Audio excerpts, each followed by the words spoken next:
நானும் கவினும் ரொம்ப ட்ரூவாக லவ் பண்ணோம். கொஞ்சம் செட்டில் ஆக டைம் தேவைப்பட்டுச்சு. மே 30 அப்போ வந்துட்டு சுஜித்தும் கவினும் பேசிக்கிட்டாங்க. அப்போ அந்த டைமுக்கு வந்துட்டு அப்பா கிட்ட சுஜித் சொல்லிட்டான். அப்பா வந்துட்டு இந்த மாதிரி லவ் பண்ணுறியான்னு என்கிட்ட கேட்டப்ப, இல்லைப்பா நான் லவ் பண்ணல அப்படின்னு சொல்லிட்டேன். ஏன்னா கவின் என்கிட்ட டைம் கேட்டிருந்தான்.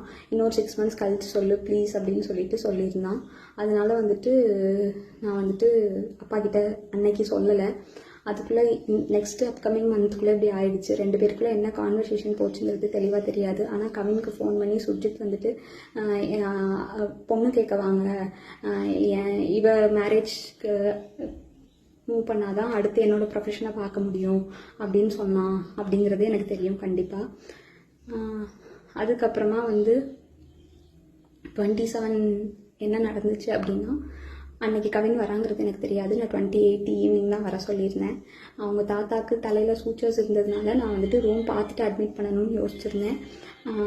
அப்போ வந்துட்டு ஆஃப்டர்நூன் மங்கம்மாள் சாலைக்கிட்ட வந்து நின்றுட்டு தான் எனக்கு வந்துட்டு தெரியவே செய்யும் அவங்க வந்திருக்காங்கன்னு சொல்லிட்டு. ஸோ டேரெக்டாக நான் அங்கே ஐபிக்கு கூட்டிகிட்டு போயிட்டு கவின் உள்ளே வந்தான். பட் அவங்க அம்மாக்கிட்டையும் மாமாக்கிட்டையும் மட்டும்தான் நான் பேசிகிட்டே அப்படியே கவின் வெளியே போயிட்டான். அங்கேருந்து கிளம்புறப்பந்தான் அவங்க அம்மாவும் கிளம்புறப்பந்தான் கவின் எங்கே அப்படிங்கிறதே நாங்கள் யோசித்தோம். நான் ட்ரீட்மெண்ட் ப்ரொசீஜர்ஸ்லாம் எக்ஸ்பிளைன் பண்ணிகிட்டு இருந்தேன். அப்போ யோசிச்சுட்டு நான் வந்துட்டு சொன்னேன். அவங்க அம்மா வந்துட்டு கால் பண்ணாங்க, அவனுக்கு எடுக்கல. நானும் கால் பண்ணி எடுக்கல. நீங்கள் வேணால் பசிக்குதுன்னு சொன்னாங்க அவங்க அம்மா, சாப்பிட போங்க, நான் வேணால் வர சொல்கிறேன்னு சொல்லியிருந்தேன். அதுக்குள்ளே இப்படி ஆயிடுச்சு. ஸோ வந்துட்டு இது தேவையில்லாமல் நிறையா இஷ்டத்துக்கு யாரும் வதந்தியை கிளப்ப வேண்டாம்.